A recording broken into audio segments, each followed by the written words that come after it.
목소리를 함께 읽도록 하겠습니다.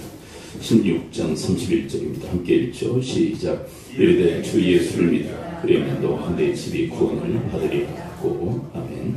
우리가 빌립보서를 끝내면서 빌립보서의 비전에 대한 말씀을 우리가 함께 들었죠.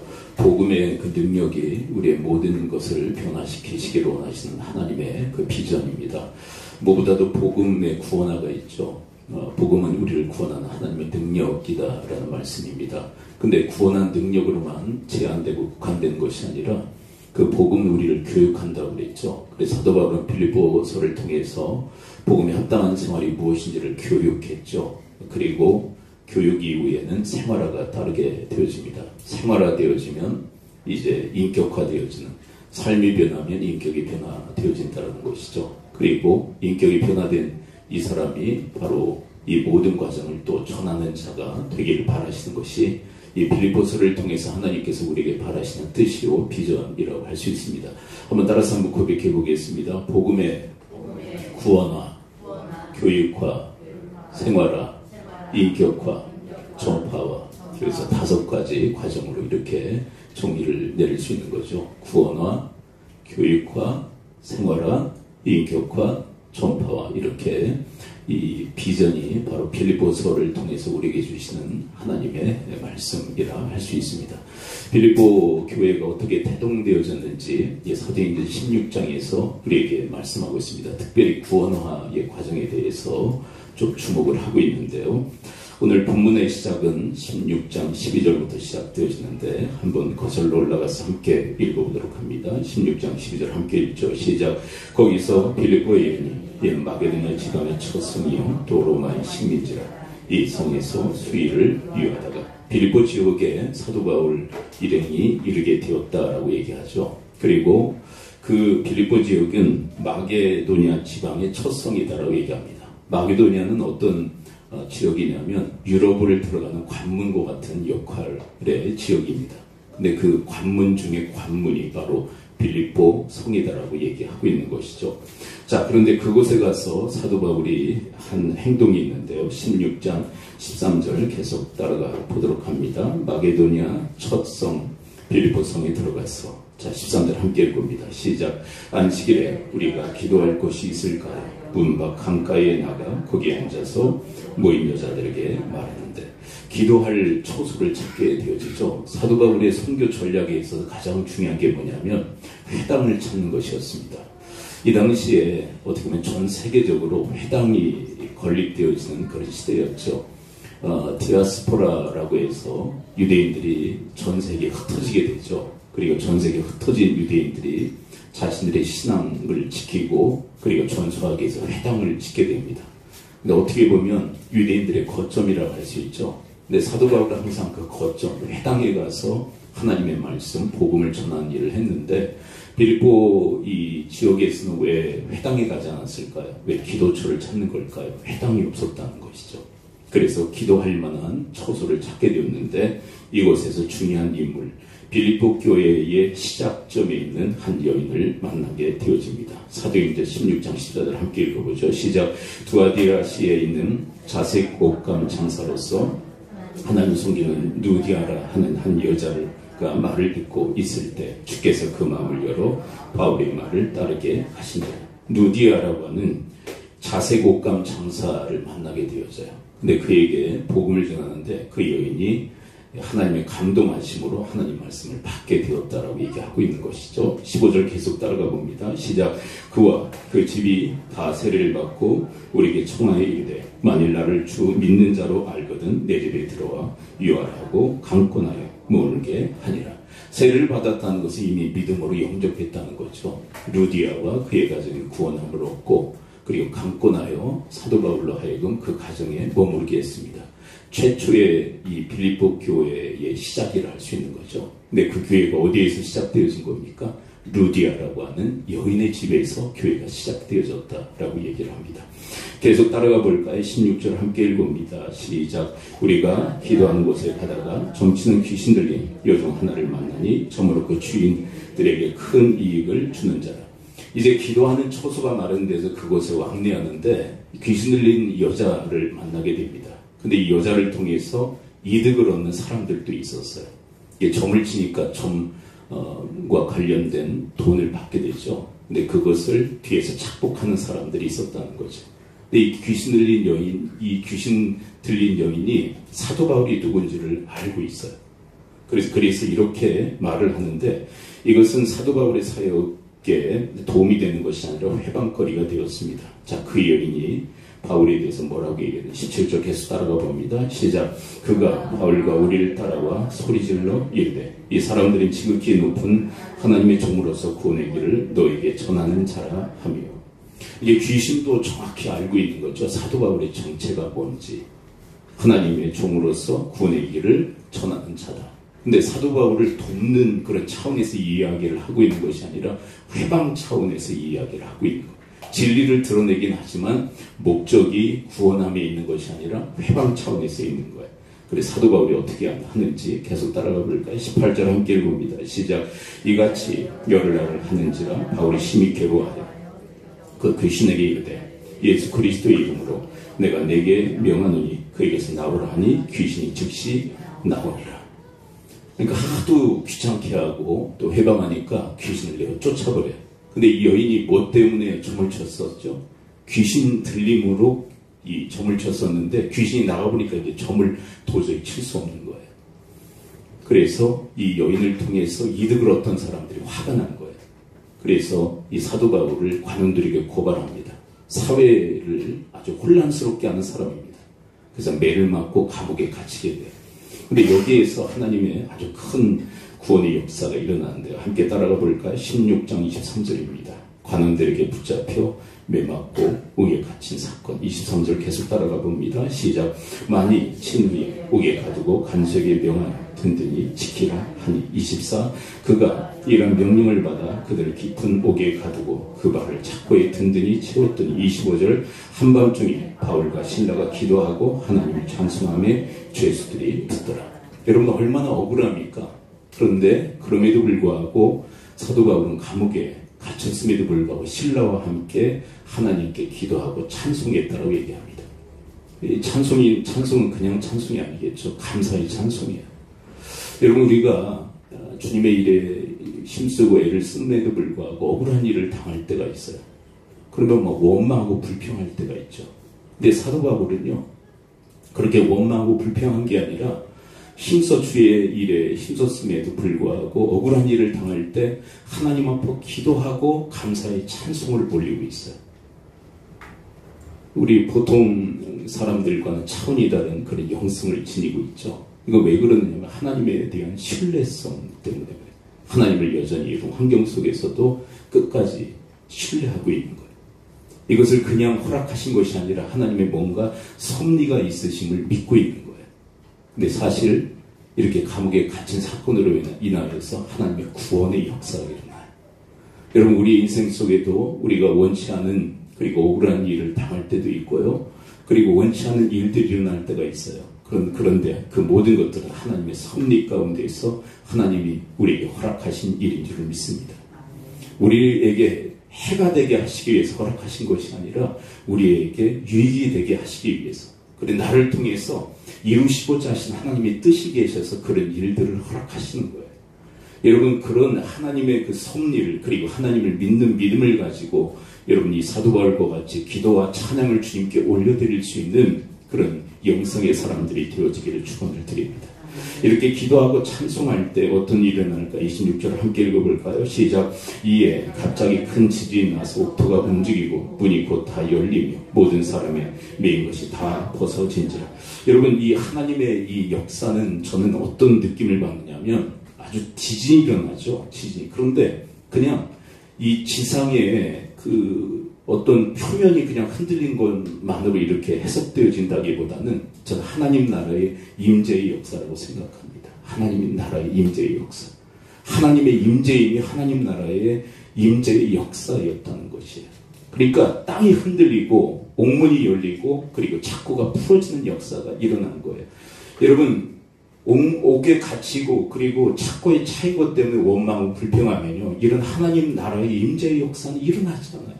여러분 원망하고 불평하는 그 인생 속에는요 지옥이 임할 뿐이에요. 여러분 여러분들의 인생 속에 여러분들이 평탄할 때뿐만 아니라 여러분들의 역경의 순간에도 이 사도바울과 같이 기도와 그리고 찬송을 통해서 하나님 나라의 임재의 역사가 여러분들의 가정과 여러분들의 인생 속에 임하시기를 축원을 드립니다. 근데 원망하고 불평했다면 그곳은 지옥이 되어버리고 말았을 것이에요. 여러분, 그런 의미로 26절 한번 다시 읽어볼까요? 기도하고 찬송했던 그 바울과 실라, 그 한복판에 무엇이 임했다고요? 하나님의 나라가 함께 이룹니다. 시작. 예, 갑자기 큰 지진이 나서 옥토가 움직이고 문이 곧 다 열리며 모든 사람이 메인 것이 다 벗어진지라. 여러분, 이런 하나님의 그 역사, 하나님의 임재의 역사, 하나님 나라의 그 강림의 역사는 기도하고 찬송하는. 근데 기도와 찬송의 배경이 뭐였어요? 하나님에 대한 절대적 신뢰가 있었다. 하나님을 향한 믿음, 하나님을 향한 그 신뢰. 여러분, 어떤 환경과 처지 속에서건 하나님을 향한 그 끈을 놓지 않을 수 있게 되기를 축원을 드립니다. 놓는 순간 우리는 끈 떨어진 영과 같이 팔랑거리며 그냥 땅바닥에 곤두박질 칠 수밖에 없는 그런 인생이 될 수밖에 없어요. 네, 이런 환경 속에서 끝까지 주님을 신뢰할 수 있겠는가? 그리고 기도하고 찬송할 때 하나님의 임재의 역사가 일어나게 된 거예요. 근데 이런 상황 속에서 누가 이제 깨어나서 오게 되냐면 간수가 와서, 그날 밤 지키는 간수가 와서 이 상황을 보게 돼요. 옥문이 다 열렸어요. 죄수들이 다 도망간 줄 알게 됩니다. 이 당시에는 죄수가 도망가면 그 죄를 그대로 간수들이 뒤집어 써야만 하는 그런 시대였어요. 죄값을 치러야 돼요. 그래서 간수는 자기 자신의 생명을 스스로 끊으려고 했습니다. 근데 사도 바울이 말리죠. 자결하지 마십시오. 우리는 여전히 여기에 있습니다. 그때 간수가 바울과 실라를 자기의 집에 데리고 가서 이런 질문을 하게 되죠. 일생일대의 가장 중요한 구도자의 질문입니다. 16장 30절 함께 읽어볼까요? 시작. 그들을 데리고 나가 이르되 선생들이여, 내가 어떻게 하여 구원을 받으리까 하거든. 여러분, 구도자의 가장 중요한 질문이죠. 어떻게 하여야 구원을 얻으리까? 이때 우리가 함께 읽었던 이 본문, 그리고 우리 기독교에 있어서 가장 중요한 복음의 핵심이라고 할 수 있는 이 말씀을 전하게 되죠. 16장 31절 함께 읽어볼까요? 시작. 이르되 주 예수를 믿으라. 그리하면 너와 내 집이 구원을 받으리라 하고. 아멘. 여러분, 주 예수를 믿으면, 그리하면 너와 내 집이 구원을 받는 역사가 일어나게 되는 줄을 믿습니다. 여러분, 이 복음은요, 그리스도 예수예요. 근데 그리스도 예수를 받아들여야 됩니다. 근데 어떻게 받아들이느냐? 믿음으로 받아들이는 거예요.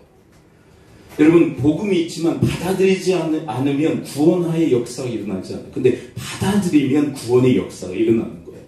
어떤 그 안티 기독교인이 그런 얘기를 하더라고요. 믿든 안 믿든 다 구원하지 왜 하나님은 믿는 자만 구원하느냐? 하나님은 인격적인 분이기 때문에 그래요. 요한계시록에 이런 말씀이 있죠. 주님께서 문 밖에 서서 문을 두드리느니, 우리의 마음을 두드리시는 거예요. 왜 두드리실까요? 하나님은 절대자이십니다. 세상 만물을 창조하신 분입니다. 우리의 구원자이십니다. 벌컥 열고 들어오실 수 있잖아요. 그건 비인격적인 거죠. 하나님이 이래도 우리의 마음의 문을 놓고 하시는 거예요. 그리고 열 때 비로소 들어가 그와 함께 더불어 먹고 마시며 교제하시는 분이다. 인격적인 분이에요. 여러분, 우리 그 인간관계를 보면 부모들도 아이들 문을 막 벌컥벌컥 열잖아요. 그러면 안 돼요. 네. 노크를 해야 되고, 들어오라고 그러면 들어가야 돼. 뭐 어릴 때는 뭐 그런 개념이 없어서 그래 되는지도 모르겠지만, 그러나 인격체로 이렇게 성장할 때 함부로 벌컥벌컥 열면 안 돼요. 인격적인 존재로 존중해줘야 돼요. 주님께서 바로 그렇게 존중해 주시는 거예요. 왜? 믿는 자를 구원하시느냐? 받아들이는 자, 용납하는 자를 주님께서 구원하시는 것입니다. 그로 인해서 그 가정에 일어난 사건 계속 따라가 볼까요? 32절 함께 읽습니다. 시작. 주의 말씀을 그 사람과 그 집에 있는 모든 사람에게 전하더라. 33. 그 밤 그 시각에 간수가 그들을 데려다가 그 맞은 자를 씻어주고 적의 그 온 가족이 다 세를 받은 후 34. 그들을 데리고 자기 집에 올라가서 음식을 차려주고 그와 온 집안이 하나님을 믿음으로 크게 기뻐하니라. 여러분, 왜 믿음으로 크게 기뻐했다고 얘기할? 구원의 감격이 임한 거예요. 여러분 이거는 신비죠, 신비. 우리가 믿음으로 그리스도를 영접할 때 구원의 감격이 우리 마음에 있는 거예요. 여러분들의 인생 속에 이 구원의 감격이 있을 수 있게 되기를 축원을 드립니다. 그리고 여러분들 일평생에 이 구원의 감격이 이끄는 삶을 살아갈 수 있게 되기를 축원을 드립니다. 아직도 이 구원의 감격이 없다면 구원의 감격이 임하는 은혜가 있을 수 있게 되기를 축원을 드립니다. 네. 이 구원의 감격이 그들에게 임하는 거예요. 믿음으로. 이 구원의 역사죠. 자, 그런데 여러분 복음이 구원하죠. 구원의 역사가 일어난 거예요. 근데 복음이 구원하는 것으로 끝날까요? 그렇지가 않아요. 우리가 빌립보서를 통해서 이미 살핀 내용들 1장 27절 빌립보서 1장 27절 함께 따라가 보도록 할까요? 27절 함께 읽습니다. 시작. 오직 너희는 그리스도의 복음에 합당하게 생활하라. 이는 내가 너희에게 가보나 떠나 있으나 너희가 한 마음으로 서서 한 뜻으로 복음의 신앙을 위하여 협력하는 것과 복음에 합당한 삶이 뭔지를 그들에게 가르쳐요. 교육이죠. 복음에 대한 교육.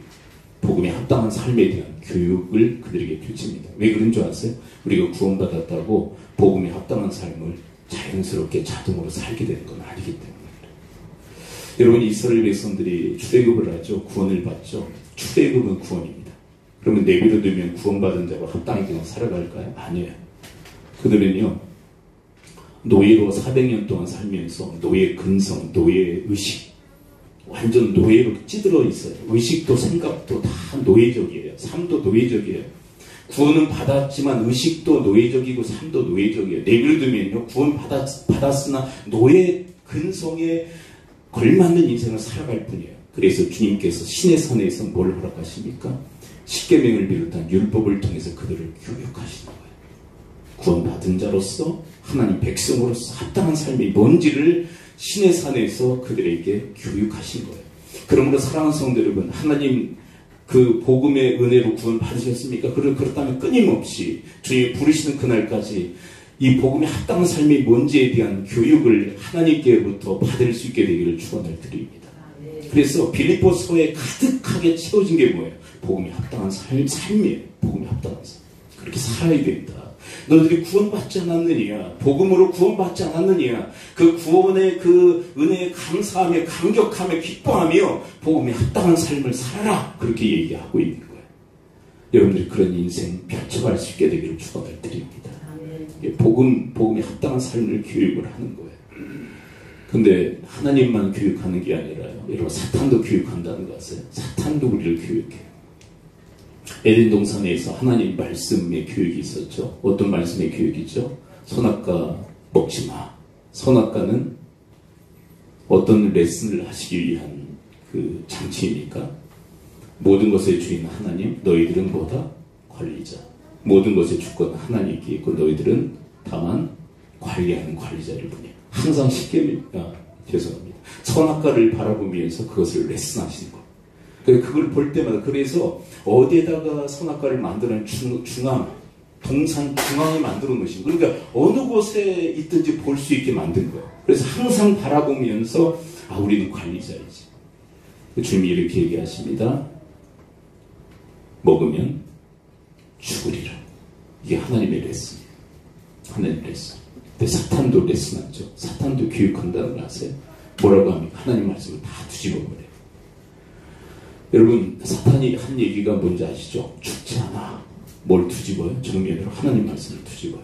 그럼 뭐라고 얘기합니까? 그거 먹으면 하나님같이 된다. 결국 무슨 얘기야? 너희들 하나님 되라는 거예요.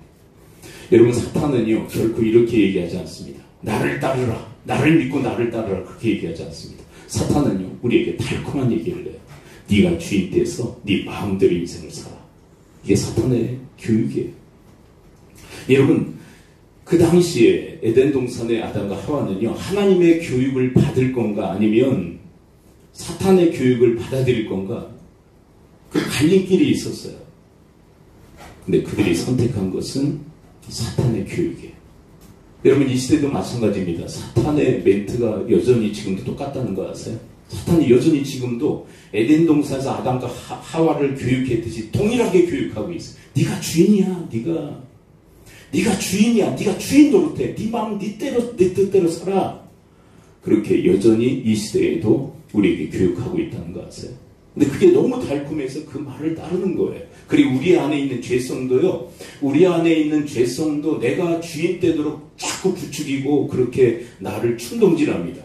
사탄의 교육과 내 안에 이 죄성이 맞물려서 나로 하여금 죄로 이끄는 강력한 힘을 발휘하고 있는 거예요.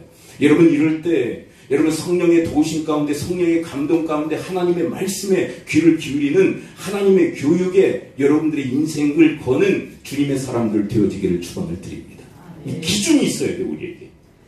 사탄의 교육을 기준으로 삼을 건가, 아니면 하나님 말씀을 기준으로 삼을 건가. 지금 이 시대는 기준 싸움입니다. 우리 사회를 보십시오. 다 기준이 무너지고 있잖아요. 여러분, 정치계를 보십시오. 기준을 무너뜨리고 있어요. 예전에는요, 얼굴도 들 수 없는 그런 문제, 사안들도 지금 아무것도 아닌 문제가 되어버리고 말았어요. 무슨 얘기냐면 기준을 무너뜨리고 있다는 거예요. 예전엔 부끄러울 줄 알았는데 지금은 부끄러움도 없어요. 왜 그럴까요? 기준을 다 무너뜨리고 있는 거예요. 이 못된 짓을 정치가들이 하고 있는 거예요. 여러분, 저는 여야를 다 떠나서 아주 못된 짓들을 하는 게 뭐냐면 기준을 다 무너뜨리는 일을 이 정치가들이 하고 있는 게 가장 큰 문제입니다. 여야를 떠나서 다 그래요. 그래서 옛말에 그런 말이 있잖아요. 그 사람이 그 사람이다. 정권이 바뀌어 보십시오. 똑같은 짓을 저지릅니다. 여러분, 제가 야당인 것 같아요? 여당인 것 같아요? 아리송? 우리 목사님들 중에도 항상 저한테 묻는 게 있어. 너는 빨간색이야? 파란색이야? 저를 겪어보고 모르십니까? 저는 위치가 정치 색깔을 드러내면 상당히 좀 곤란한 자리이기 때문에 잘 드러내질 않아요. 저도 색깔이 있어요. 근데 우리 시대는요, 너무 이데올로기에 함몰된 그런 시대를 살아가고 있어요. 말씀보다 이데올로기가 상위에 있는 시대를 살아가고 있어요. 신앙인들도 이데올로기에 사로잡혀 있어요. 여러분, 우리는 이데올로기에 사로잡히는 자들이 아니라 하나님 말씀에 사로잡혀야 하는 자들인 줄을 믿습니다. 이 이데올로기의 교육을 받고 있는 거예요. 교묘하죠? 여러분, 교묘해요. 여러분, 이단이 왜 이단인 줄 아세요? 다른 일을 쓰고 있는 것이 아니라 끝단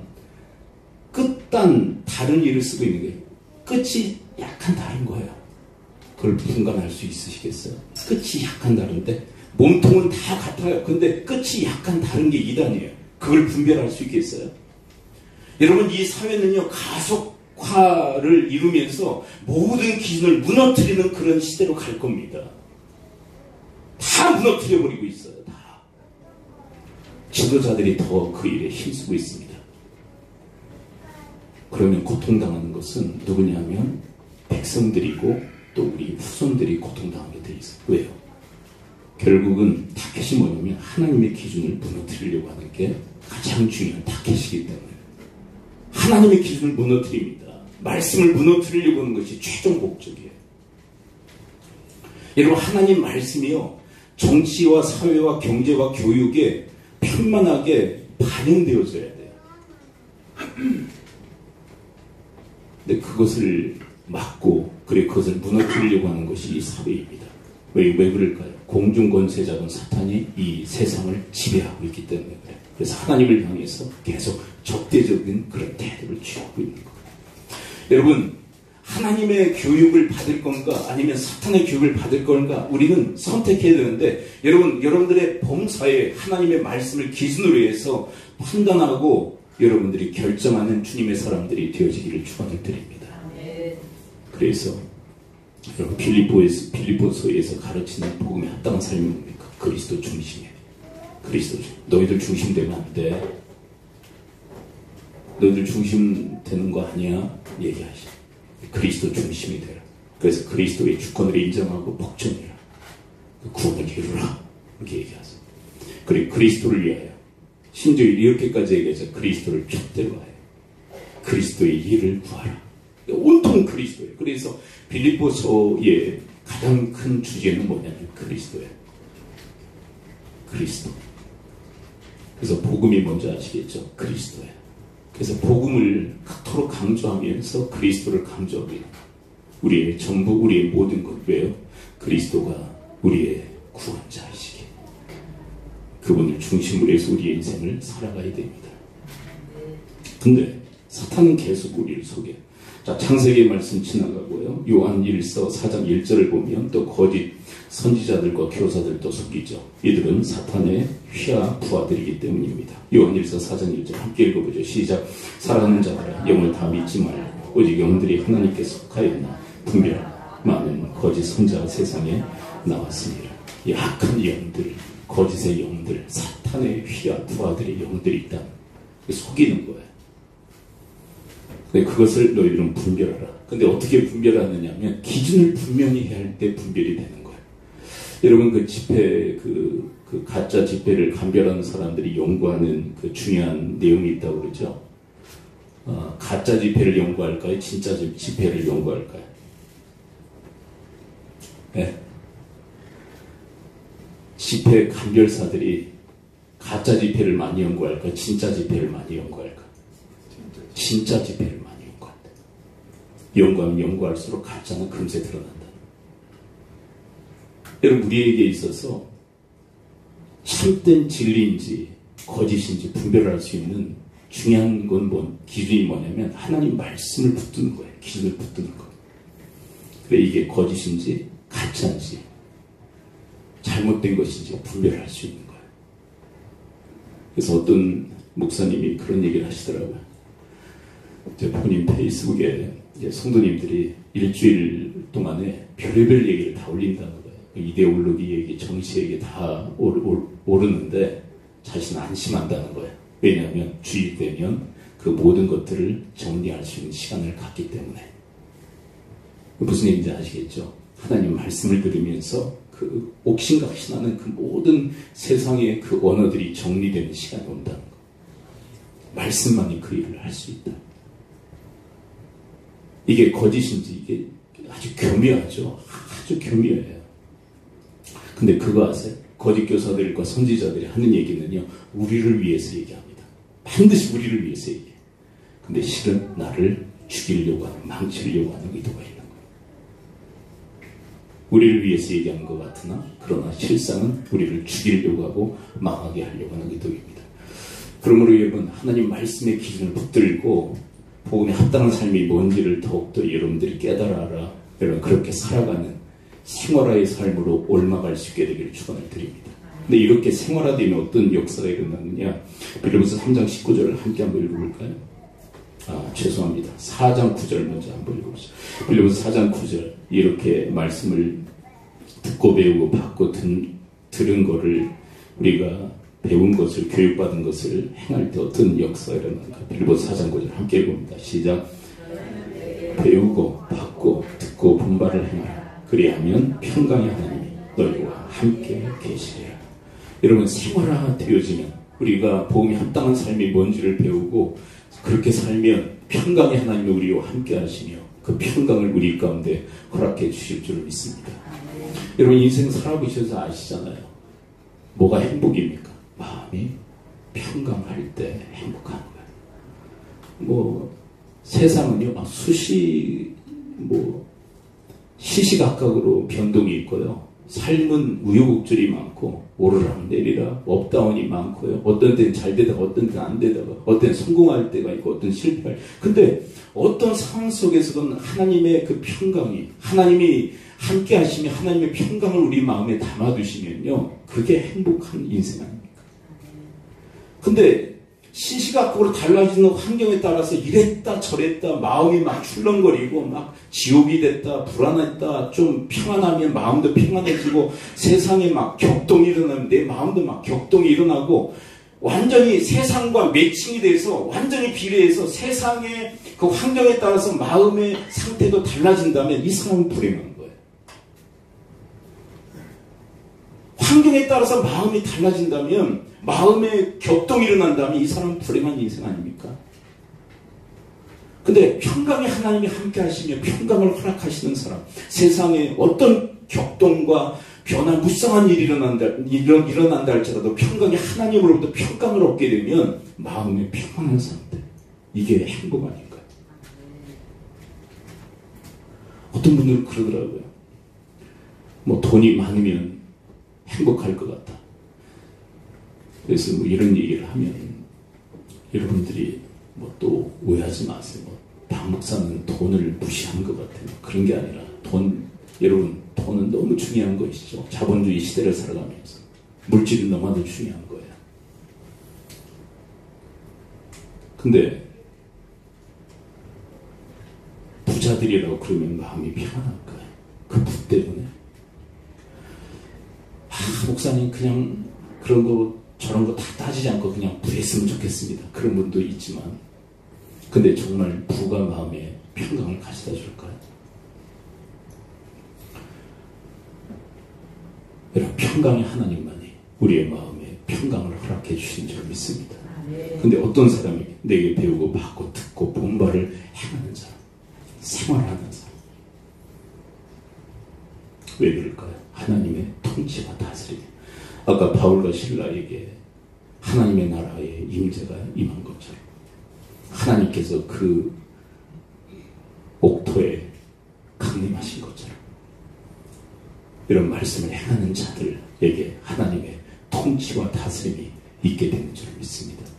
그래서 평강과 희락이 있는 것. 현대인들의 가장 큰 문제는 뭐냐면 마음의 불안함이잖아요. 불안함. 왠지 모를 불안함 가지고 살아요. 불안해. 미래가 걱정되어지고 앞으로 어떻게 될지를 불안해.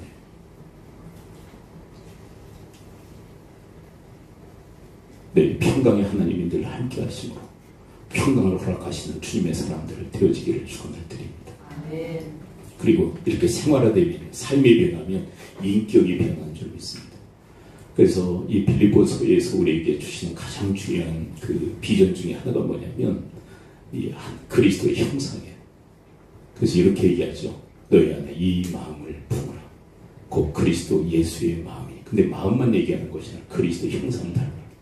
하나님과 동등됨을 취할 것을 여기지 아니하시고 인간의 몸을 입고 이 땅에 오셔서 우리를 위해서 십자가에 죽기까지 복종하신 그 그리스도, 그를 질기에 높여 모든 만물이 무릎을 꿇게 하시고 주가 되게 하셨느니라. 그 그리스도를 본받으라고. 근데 이게 어떻게 가능해요? 복음에 합당한 삶을 배우고 그렇게 행할 때 우리 인격적 변화도 일어나요. 근데 이 인격적 변화의 중요 대상이 누구냐면 그리스도예요. 그리스도의 형상을 담게 돼 있어. 그리스도의 형상. 이것이 빌립보서를 통해서 하나님께서 우리에게 보여주시는 비전이에요. 근데 여기서 끝나지 않아요. 이 모든 과정을 전하라 얘기하죠. 전하라. 전해서 어떻게 하라는 거예요? 상대가 구원 얻도록. 그리고 상대가 복음에 합당한 삶이 뭔지를 교육받고 그들 그렇게 삶으로 인격적 변화를 이루고 그 사람도 이 그리스도 예수의 복음을 전할 수 있도록 돕는 역할을 감당하라. 그것이 전파예요. 복음의 전파. 여러분, 아브라함에게 주신 복이 있죠. 복의 근원, 정확히 얘기하면 축복의 통로가 되라는 거예요. 근데 여러분, 아브라함이 믿음의 조상이잖아요. 조상이라면 우리도 그분을 닮아야 되는데 우리 모두가 축복의 통로가 되기를 하나님께서는 바라신 줄 믿습니다. 근데 이 축복의 통로인 우리를 통해서 가장 관통하여 전달되기를 원하신 게 뭐냐면 복음이에요. 복음. 좀 극단적으로 들리실지 모르겠지만 물질 후원도 지원도 다 필요하지만 물질을 전하고 뭐 재정적 지원도 했는데 복음은 전파되지 않는다. 그럼 알맹이가 없는 거예요. 사실 가장 중요한 것은 복음의 전파예요. 여러분, 나를 통해서 타인에게 전달되어져야 될 가장 중요한 복은 뭐냐면 복음이에요. 여러분들의 인생을 통해서 일평생의 삶을 통해서 그리스도 예수의 복음이 힘써 전파되어지는 그런 축복의 통로 되시기를 축원을 드립니다. 기도하겠습니다. 이 시간 함께 기도할 때 말씀을 들고 기도합니다. 하나님, 저희를 도와주셔서 복음의 구원하로만 끝나는 것이 아니라 교육과 생활한 인격과 그리고 더 나아가서 전파되어져서 이 모든 과정이 타인에게 상대에게 전달되어져 그들을 또 복음으로 구원받고 복음의 풍성함을 누리는 삶, 그리고 그것을 전할 줄 아는 그런 삶으로 또한 전환되어지도록 하나님 도우시고 인도해달라고 우리 합심 통솔을 주님 앞에 기도하며 나가도록 하겠습니다. 아버지 하나님, 주의 말씀 저희들이 듣고 그 말씀을 들고 기도합니다. 아버지 하나님, 저희들 인생도 그 말씀으로 붙드시고 인도해 주시옵기를 소원합니다. 아버지 하나님, 저희들을 돌보아 주옵소서. 복음화 교육화, 생활화, 인격화, 전파의 삶을 살아 복음이 저들에게 역사하고 누리는 삶을 살아갈 뿐만 아니라 그 복음이 상대에게 또한 전달되어져 그를 구원하고 그들 또한 복음을 누리며 그래 그 복음이 그를 통하여서 또한 세상에 전파되어지는 그 위대한 이 선순환의 역사가 아버지 재생산의 역사가 또한 일어날 수 있도록 주님 저희들을 붙드시고 인도해 주시옵기를 소원합니다. 아버지 하나님 저희들의 인생 속에 아버지 이와 같은 귀한 주의 비전과 아버지의 사명을 위하여서 부르심을 받은 자로 삽당해 가는 저들의 삶의 여정이 되어지도록 주여 도우시고 인도해 주시옵소서. 아버지 하나님 오늘 말씀해 주시니 감사를 드립니다. 복음은 저희들을 구원한 하나님의 능력인 줄을 믿습니다. 또한 저희들의 생각과 저희들의 삶과 또 인격도 변화시키는 하나님의 능력인 줄을 믿습니다. 온전히 받게 하여 주시사 복음을 누리는 삶을 살게 하여 주시옵소서. 뿐만 아니라 이 복음을 전하여서 한 영혼을 구원하게 하시고 그들도 복음을 누리며 이 복음을 전하는 축복의 통로의 그 삶을 살아갈 수 있도록 돕는 자의 역할을 감당하는 영적 리더십이 저희들 가운데도 있게 하여 주옵소서. 여러분들의 아픈 부위에 손을 얹으십시오. 그리고 마음에 감동 주신 분 한 분을 가슴에 품으시고 손을 얹으십시오. 내가 주 예수 그리스도의 이름으로 명하노니 모든 질병의 세력은 이 시간부로 다 묶기를 받고 떠나갈지어다. 고침 받을지어다. 강건의 복이 임할지어다. 예수 그리스도의 이름으로 축복하며 기도합나이다. 아멘.